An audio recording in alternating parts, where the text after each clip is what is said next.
I remember the exact sound before I remember the words. The crunch of tires on gravel. Slow, deliberate, like they wanted me to hear them coming. I was in the packing shed rinsing soil off my hands when I looked up and saw two cars pulling into the driveway. One black sedan, one silver SUV, both painfully out of place against the fields and the greenhouses behind me. I didn't need to guess who it was. Daniel always drove black, said it made people take him seriously. And my mother Margaret never arrived anywhere alone. She liked witnesses. They stepped out together already wearing expressions that assumed victory. Daniel didn't bother with a greeting. He walked straight toward me, a folder tucked under his arm, smile tight and practiced. My mother followed, half a step behind him, arms crossed, scanning the farm like she was inspecting a mess she'd warned someone about. "This is it," she said out loud. "Not to me, just to the heir. All this land, and still nothing to show for it." I said nothing. Daniel stopped a few feet away, cleared his throat, and opened the folder. "Clara Whitmore," he said, using my full name the way people do when they want to sound official. "I'm here on behalf of the Internal Revenue Service and the family estate." That was the first punch. He pulled out a document and held it up between us, just high enough to feel theatrical. "An IRS lien has been placed on this property," he continued. "Unpaid tax obligations, failure to report income accurately, combined with unresolved family debt, this farm is now subject to forced seizure." He paused, waiting for me to react. I didn't. My mother let out a small, satisfied breath. "I told you this would happen," she said. "You can't just play farmer and ignore reality forever." Daniel nodded. "This place has been a financial sinkhole for years, a tax sinkhole to be precise. You don't generate enough legitimate revenue to justify these deductions, and now the government agrees." He looked around, gesturing vaguely at the fields. "All this," he said, "for what dirt? Equipment loans, losses stacked on losses. Honestly, Clara, this should have ended years ago." I could feel the moment stretching. The silence made him uncomfortable. So he pressed, "Do you understand what this means?" I wiped my hands on a towel and finally met his eyes. "It means you drove 3 hours to tell me something you clearly rehearsed." My mother scoffed. "Don't be cute." "This is serious." "Oh, I know," I said, calmly. Daniel stepped closer, lowering his voice like he was doing me a favor. "You have 30 days, he said. 30 days to vacate the property. After that, the IRS will move forward with asset seizure, the land, the buildings, the equipment, whatever's left after penalties, and the family claim will be handled by the estate." "The family claim?" I asked. He smiled. "You didn't think we forgot about that, did you?" My mother finally looked directly at me. "Your father gave you money," she said. "You never paid it back. We've been patient long enough." Patient. That word almost made me laugh. Daniel flipped to another page in the folder. "The numbers don't lie, Clara. From what we can see, this farm barely breaks even. And that's being generous. You've been propping it up with creative accounting and wishful thinking." He leaned back, confidence returning. "Honestly, I'm surprised you let it go this far. But I suppose denial is easier than admitting failure." I watched him. Watched how certain he was. How relieved, because this wasn't just about money. It never was. This was about finally being right. My mother nodded slowly like a judge delivering a sentence. "You had every opportunity," she said. "A good education, a real career, and you threw it away to grow plants." She shook her head. "Maybe losing this place will finally teach you responsibility." I could feel their eyes on me, waiting for anger, waiting for panic, waiting for me to beg. Instead, I asked a simple question. When Daniel blinked, "When what? When does the auditor come?" I said. He recovered quickly. "Tomorrow morning, 9 a.m., a federal tax auditor will be here to assess the property and begin the seizure process." He smiled again, sharp this time. I'll be here too, to make sure everything goes smoothly. I nodded. Okay, that was it. No argument, no denial, no explanations. The silence unnerved them more than shouting ever could. My mother frowned. That's all you have to say? For now, I replied. Daniel studied me, suspicion flickering behind his confidence. You're taking this very calmly, he said. I met his gaze and held it. Should I be screaming? He didn't answer. After a moment, he closed the folder. Well, he said, enjoy it while you can. This place won't be yours much longer. They turned back toward their cars, already talking quietly to each other, already rewriting the story in their heads. As the engine started and the gravel crunched again, I stood exactly where I was, watching, waiting. Because if there was one thing they had never understood about me, it was this. I don't panic when people think they've won. I get quiet. And tomorrow morning, they were going to learn why. After their cars disappeared down the driveway, the farm went quiet again. Not peaceful, just heavy. I stood there longer than I needed to, listening to the wind move through the fields, letting the moment settle. Because what they'd just done wasn't sudden. It was the natural conclusion of a story my family had been telling themselves for years. They thought I was failing because they had decided I would. In my family, there was only one acceptable version of success. Corporate, predictable, impressive on paper. Daniel followed it perfectly. Business school, certifications, consulting, numbers that looked good in a spreadsheet and sounded respectable at dinner parties. My mother adored that. She liked being able to summarize his life in a single sentence. He's in finance. When I graduated top of my class, the plan was already written for me. Interviews lined up, offers waiting. My mother called it security. My father called it safe. I took one of those jobs anyway. Marketing, long hours, glass offices, the kind of career that made relatives nod approvingly. And I was miserable. Every day felt like I was trading pieces of myself for a paycheck I didn't even care about.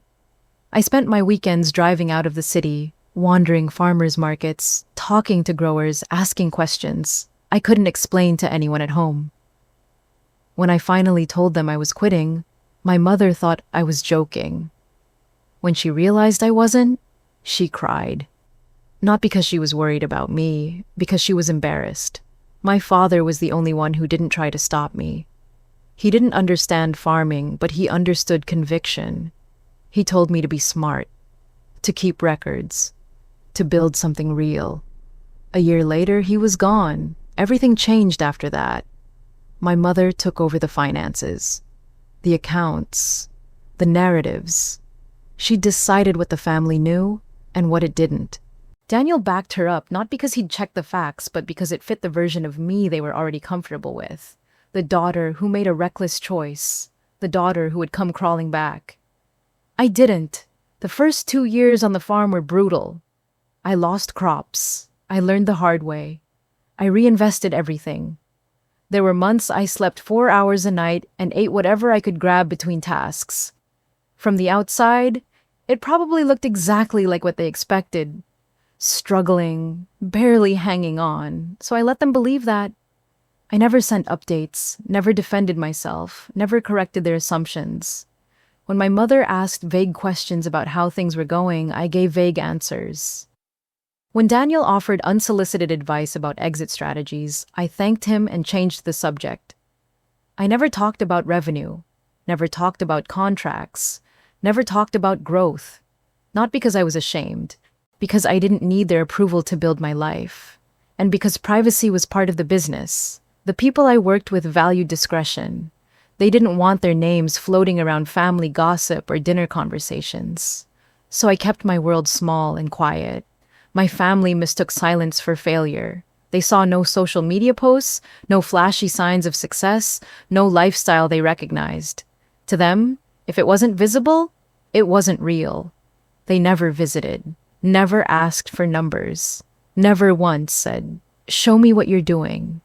They just assumed, and assumptions are comfortable. They don't require effort. They don't risk being wrong. Standing there in the empty yard, I realized something with absolute clarity.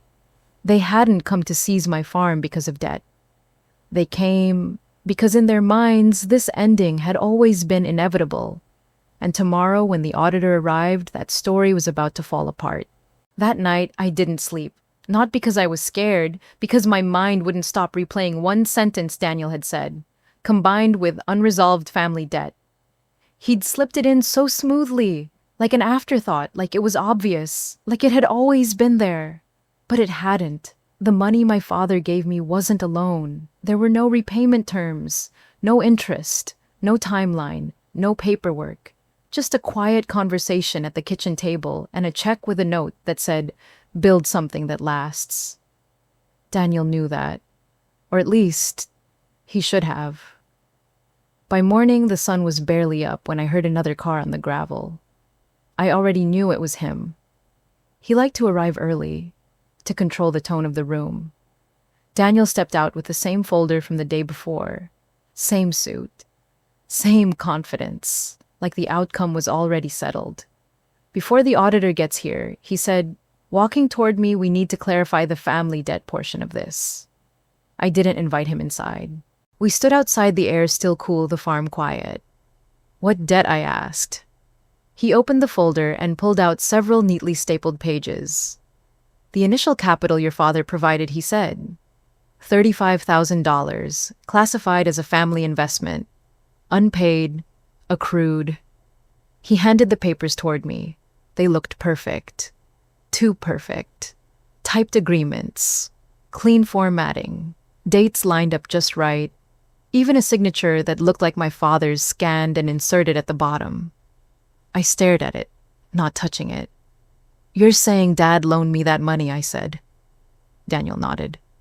"And that I agreed to pay it back?" I continued. "Correct. With interest." "Yes." And somehow I said slowly, "This never came up while he was alive." Daniel didn't hesitate. "He didn't like conflict," he said. "He probably assumed you'd do the right thing." There it was, that subtle little moral twist. The implication that if I questioned this, I was the one betraying my father. I looked closer. The language was wrong. Too formal. My father never wrote like that. And the dates? They were close, but not quite right. Off by days. Days that mattered. "You filed this recently?" I said. Daniel smiled thinly. "We formalized it. Yes. After reviewing the estate. After Mom took control of the finances," I added. "She's the executor," he replied.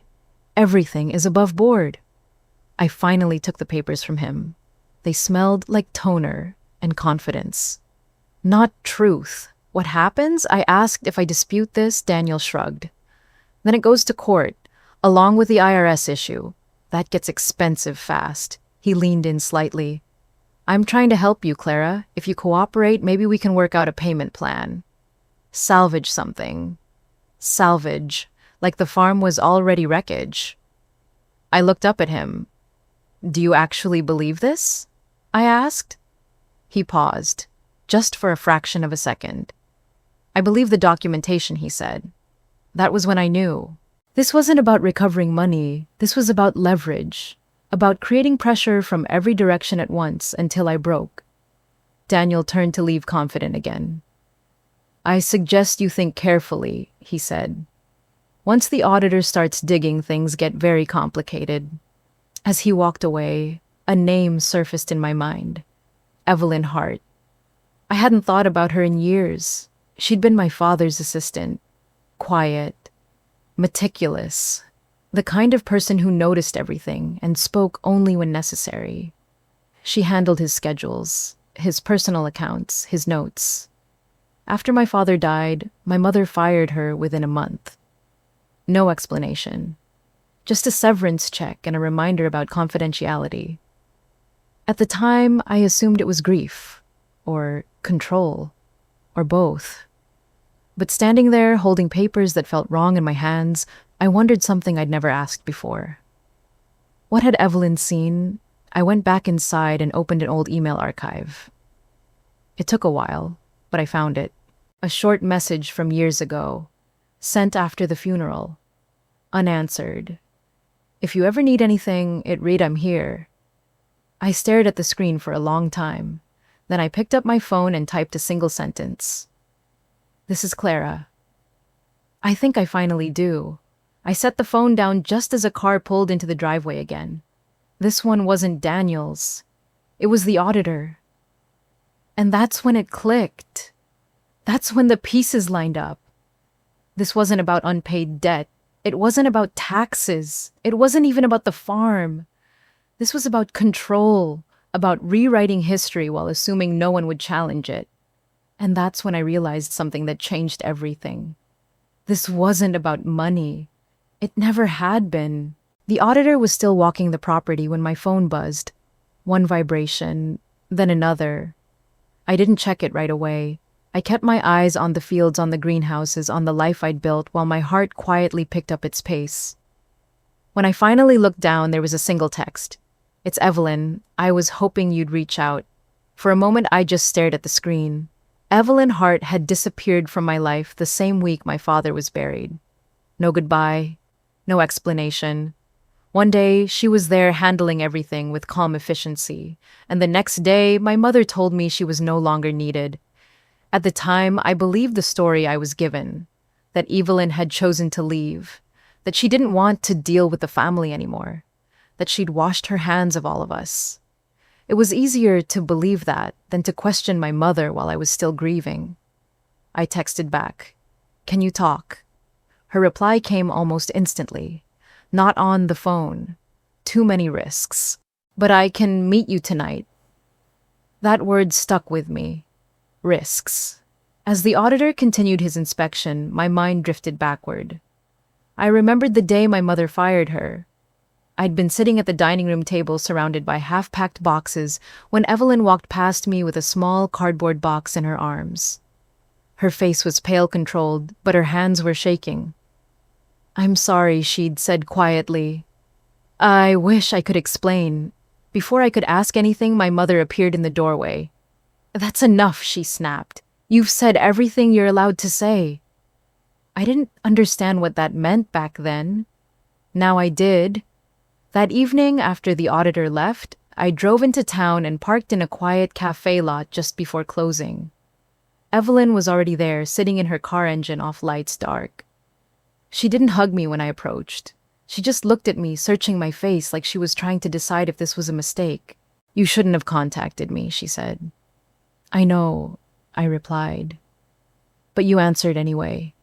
She exhaled slowly. "Because what they're doing to you is wrong." We sat there in silence for a moment, the weight of years pressing in.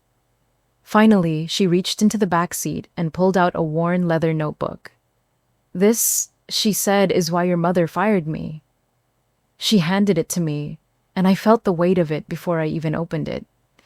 Inside were handwritten entries, dates, notes, transactions, corrections scribbled in the margins. "This is your father's shadow ledger," Evelyn said. "He kept it separate from the formal accounts. Not because he was hiding money, but because he didn't trust anyone to understand his intent." She looked straight at me. "He documented gifts, investments, promises, including the money he gave you." My throat tightened. "Why didn't you come forward?" I asked. Evelyn laughed softly without humor. "Because your mother made me sign an NDA the day she fired me," she said. "Full confidentiality, financial penalties. I couldn't survive. She told me if I said a word, she'd ruin me." I flipped through the pages, my hands trembling. Every entry was in my father's handwriting. I recognized it instantly. The same loops, the same way he underlined things when they mattered. "There's no loan," Evelyn said. There never was. He was very clear about that. "Then how did Daniel get those papers?" I asked. Evelyn's jaw tightened. "They weren't your father's," she said. "They were created later. I suspected it when I saw changes in the official records after his death.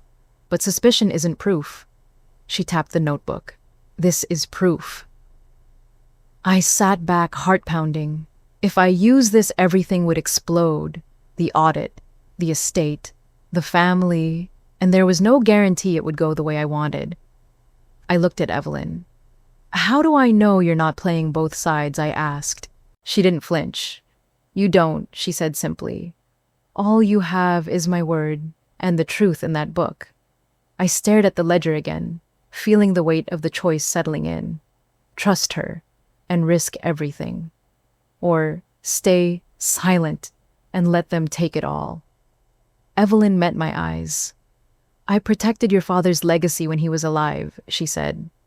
"I'm trying to do the same now." I closed the notebook, and in that moment, I understood something else. The people who stay quiet the longest are often the ones holding the most dangerous truths. And I had to decide whether I was ready to let those truths be heard. The next morning came faster than I expected. The sky was still pale when a government sedan rolled slowly up the driveway and stopped in front of the main office. No rush, no drama, just quiet authority. Daniel arrived 5 minutes later. He stepped out of his car already smiling like this was a formality he'd rehearsed a dozen times. He nodded at the auditor before even looking at me the way men do when they assume they're on the same side. "Good morning," he said, brightly. "Daniel Whitmore. I'm handling the financial side of this review." The auditor didn't smile back. She introduced herself, calmly, professionally. Clipboard under one-arm eyes, already scanning the property.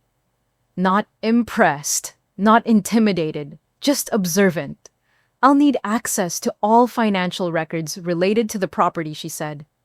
"Tax filings, revenue statements, ownership structures, everything." Daniel waved a hand. "Of course, we've prepared everything in advance."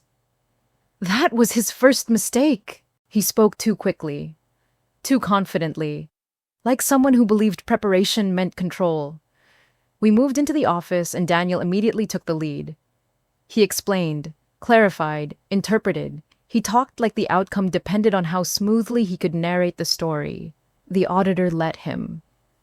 She listened without interrupting, flipping through documents, occasionally making a small note. No reactions, no validation. Daniel mistook that for agreement. "This operation has operated at a loss for several years," he said. "A classic case of mismanaged deductions and inflated expenses. Frankly, the lien was inevitable." I watched his hands as he spoke. They never stopped moving. The auditor finally looked up. "You're saying the farm operates at a loss," she said. "Yes," Daniel replied. "Marginal revenue at best." She nodded once. "Then help me understand this," she said, tapping a page in the folder. "Why is this revenue categorized offshore?" The room shifted. Daniel laughed lightly like she'd made a small mistake. "That's a classification issue," he said. "Nothing unusual, just how the accounts were structured." "Structured by whom?" she asked. "By the estate," Daniel replied. "Post-settlement." The auditor tilted her head slightly. "And why would a domestic agricultural operation with no international facilities route revenue through an offshore entity?" Daniel paused. "Just long enough. It was a tax efficiency measure," he said. "Perfectly legal." She didn't argue. She just made another note. "And this entity," she continued, "was established after your father's death." "Yes," Daniel said. "As part of the estate review. And prior to that, she asked the revenue was reported domestically." Daniel cleared his throat. "Yes." The silence stretched. I could hear the faint hum of the refrigeration units outside, the steady patient sound of systems that didn't need explaining. The auditor looked at me for the first time. "Ms. Whitmore," she said, "were you informed of this offshore classification?" "No," I answered. Daniel turned sharply toward me. "That's not relevant," he said quickly. The estate had authority. The auditor raised a hand. "It is relevant," she said calmly. "Because intent matters." She flipped another page. "And this family debt you've referenced," she continued, "it appears to be tied to the same restructuring period." Daniel straightened. "That was a separate issue." "Was it?" she asked. Her tone didn't change, but something underneath it did. She looked back down at the paperwork. "I'll need to verify the origin of these documents," she said, "and the rationale behind these classifications." Daniel's smile finally disappeared. I don't see why that's necessary, he said. The numbers are clear. The auditor met his eyes. They rarely are, she replied. She closed the folder. For now, I'm expanding the scope of this audit. The word landed heavy. Expanded. Daniel opened his mouth to respond, then stopped himself. I stayed silent, because I could feel it. The shift. This was no longer about my farm. This was about who had been moving pieces behind the scenes, and Daniel had just shown his hand. The room stayed quiet after that. Not awkward quiet. Focused quiet. The kind where every word suddenly matters. The auditor gathered the documents Daniel had brought and set them aside, creating a clean space on the table. She looked at me again, not unkindly, but directly. Ms. Whitmore, she said, is there anything else you believe is relevant to this review? Daniel turned toward me so fast I could feel it. Clara, he said sharp now, this isn't the time to complicate things. I held his gaze for a moment. Then I stood up. There is, I said. I reached into my bag and pulled out the leather notebook Evelyn had given me the night before. It looked ordinary, worn edges, soft spine, the kind of thing no one would ever think to fake. I placed it gently on the table. My father kept a personal ledger, I said, separate from the formal accounts. He used it to document intent. Daniel laughed once short and dismissive. This is ridiculous, he said. Personal notes don't override legal documentation. The auditor didn't respond to him. She opened the notebook. The moment her eyes scanned the first page, I saw it. Recognition. She turned the pages slowly, methodically reading entries out of order, comparing dates matching handwriting. Her expression didn't change, but the air in the room did. These entries, she said, are contemporaneous. She looked up. Do you recognize this handwriting, Mr. Whitmore? Daniel hesitated. Yes, he said. It's my father's. And this entry, she continued pointing to a page, transferred $35,000 to Clara. Equity gift. No repayment expected. Investment in her future. She paused. Do you dispute this? Daniel opened his mouth. Closed it. That's not a legally binding agreement, he said finally. No, the auditor replied. But it establishes intent. She flipped a few pages forward. And here she said, advised Clara to keep business finances independent from family oversight. She looked at Daniel again. Which suggests your father deliberately chose not to involve the estate in her operation. Daniel's face tightened. That doesn't change the restructuring, he said. After his death, the accounts had to be reviewed. Yes, she said calmly. And that's where things become interesting. She slid one of Daniel's documents next to the ledger. These classifications, she said, tapping the paper, appear for the first time 6 months after your father's passing. She looked at me. Ms. Whitmore, did you authorize any changes to your revenue reporting? No, I said. She nodded. Did you sign any agreements converting equity gifts into debt obligations? No. She turned back to Daniel. Then explain why these figures were restructured without the beneficiary's consent. Daniel leaned forward. I was acting in the estate's best interest, he said. There were liabilities. The auditor's voice hardened just slightly. Reclassifying a gift as debt posthumously, she said without disclosure, and routing revenue through an offshore entity raises serious concerns. She closed the ledger. At this point, she continued. This review is no longer limited to tax compliance. Daniel froze. I'm referring this matter for further investigation, she said. Potential fraud, misrepresentation, and improper manipulation of estate assets. The word investigation settled over the room like a weight. Daniel stood up. This is an overreach, he said. You're blowing this out of proportion.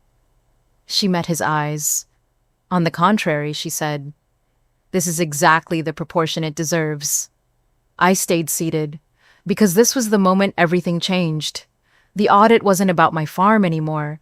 It was about who had altered records after my father's death, who had rewritten history to gain leverage, and who had assumed no one would ever look closely enough to notice. Daniel had come here to take my land. Instead, he had handed the government a reason to start asking questions he couldn't control. And for the first time since this began, I saw it clearly on his face. Not confidence, fear, because the ledger didn't just tell my father's truth. It exposed a lie, and once the truth was on the table, there was no putting it back. The collapse didn't happen all at once. It happened quietly, line by line, fact by fact. The auditor stayed for hours after that. She walked the property again, this time with a different focus. She asked questions Daniel hadn't prepared for, questions that didn't fit neatly into his spreadsheets. She wanted to see the greenhouses up close. She wanted to review crop schedules, seed inventories, client agreements. Daniel tried to follow, but every step pulled him further out of his depth.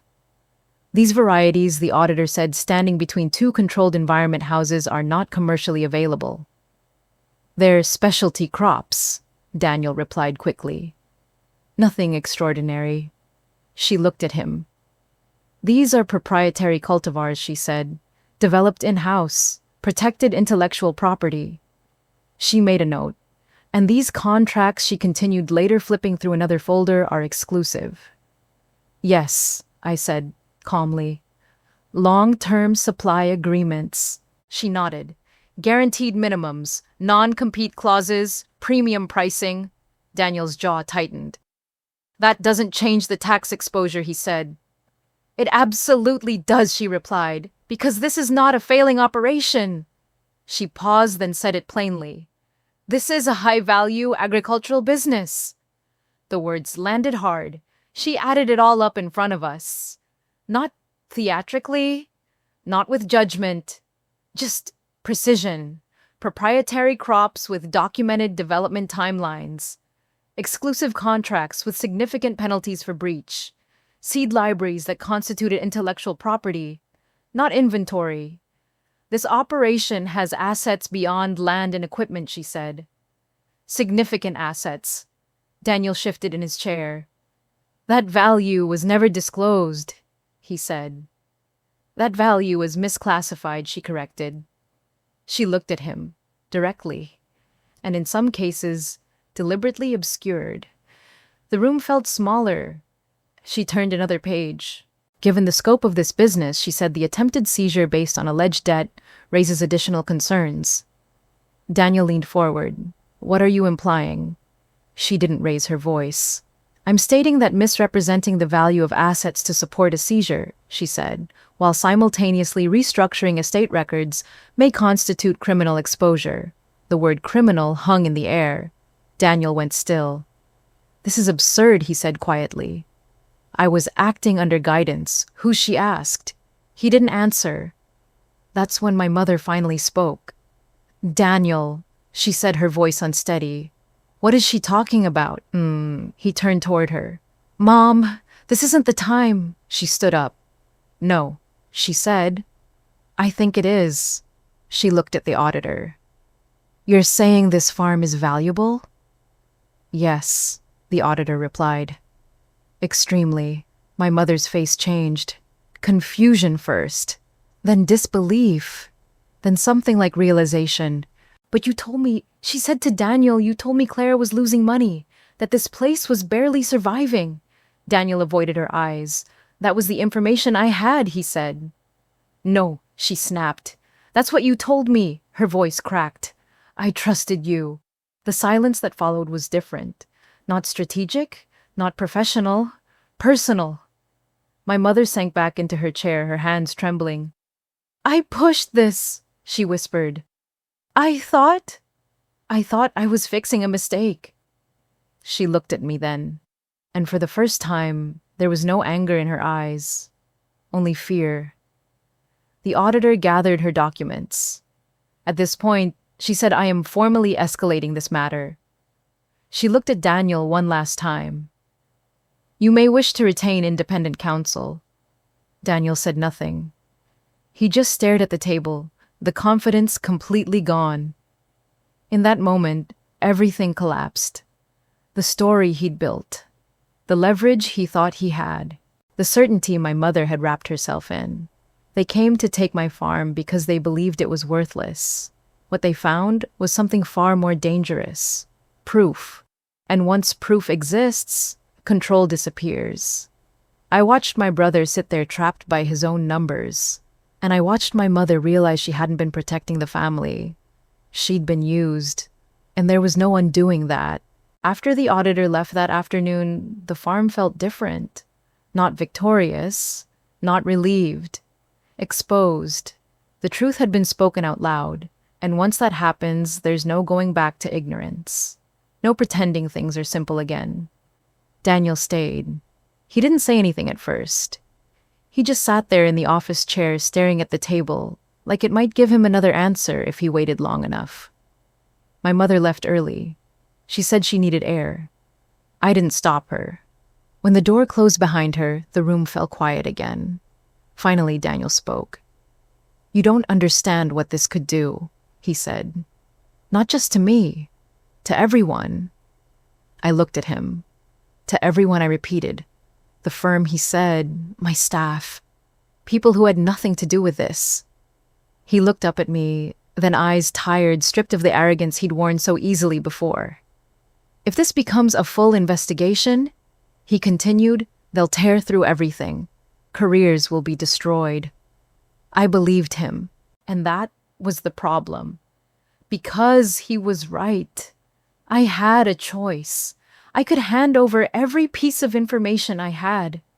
Push for maximum consequences. Let the system do what it does best when it's angry. Daniel would go down hard. So would anyone connected closely enough to get caught in the blast. Or I could do something harder. I could tell the truth. Only the truth. Nothing more, nothing less. I thought about the people who worked here, the ones who'd trusted me, who'd built their lives around this place. They hadn't asked for any of this. I thought about Evelyn, who'd already paid a price just for knowing too much. And I thought about my father. He didn't believe in revenge. He believed in accountability. I looked at Daniel. "I'm not going to lie for you," I said. "And I'm not going to protect you." He nodded slowly. "But I'm also not going to exaggerate," I continued. "I'm not going to spin. I'm not going to weaponize this." He frowned. "What does that mean?" "It means the facts speak for themselves," I said. "No commentary, no theatrics, no personal vendettas." I stood up. "The auditor will get exactly what she asked for. Every legitimate record, every authentic document, nothing hidden, nothing padded." Daniel swallowed. "And if that ruins me?" he asked. I met his eyes. "That won't be because of me," I said. "That will be because of what you chose to do." He leaned back, defeated. "So this is revenge," he said quietly. I shook my head. "No," I replied. "This is boundaries. I wasn't going to destroy him to feel powerful. I was going to let the truth do what it always does when it's finally left alone." I walked him to the door. As he stepped outside, he stopped. "You could have crushed me," he said. "You still can." I didn't answer, because the coldest revenge isn't loud. It doesn't gloat. It doesn't chase. It just steps out of the way and lets consequences arrive on time. And that's exactly what I was doing. The IRS notice came 6 weeks later. Not with drama, not with confrontation. Just a certified letter. The lien was withdrawn. The seizure order was canceled. The case against my farm was closed. No apology, no explanation. Just a single sentence that mattered. No further action required. That was how it ended for me. For Daniel, it didn't end that quietly. The investigation moved forward without my involvement. I wasn't asked to testify. I wasn't asked to speculate. The records spoke for themselves. The restructured documents, the posthumous debt, the offshore classifications. Within months, Daniel's license was suspended, then revoked. No headlines, no public spectacle. Just a quiet removal from the profession he'd built his identity around. People in his firm started leaving. Clients stopped returning calls. Doors that used to open automatically didn't anymore. That kind of collapse doesn't need witnesses. It announces itself. My mother tried to pretend none of it was happening. At first, she told friends it was a misunderstanding, that Daniel had been too aggressive, that she'd only wanted to protect the family. But people talk, and once the truth is out, explanations start sounding like excuses. Invitations stopped coming. Phone calls slowed down. The same people who used to nod along at her stories began asking uncomfortable questions. She reached out to me once, not to apologize, to explain. I didn't respond. Some conversations only exist to preserve denial. I wasn't interested in participating in that anymore. As for the farm, I made one change. Just one. I didn't suddenly chase attention. I didn't turn my life into a spectacle. But I stopped hiding. I updated the website, clarified ownership, made the structure visible enough that no one could rewrite it again. Transparency, but on my terms. The people who mattered already knew the value of what we built here. The rest didn't need convincing. On most mornings now, I walk the fields the same way I always have. Quietly, intentionally, with my hands in the soil that started all of this. Nothing looks different, but everything is. They came to teach me a lesson. The government taught them one instead. If you stayed with this story to the end, I want to hear what you think. Was Clara right to let the truth speak for itself? Or should she have gone further? Drop your thoughts in the comments. And if you enjoy stories like this, stories about quiet revenge, family betrayals, and consequences that arrive without warning, subscribe to the channel. We share new stories every single day. I'll see you in the next one.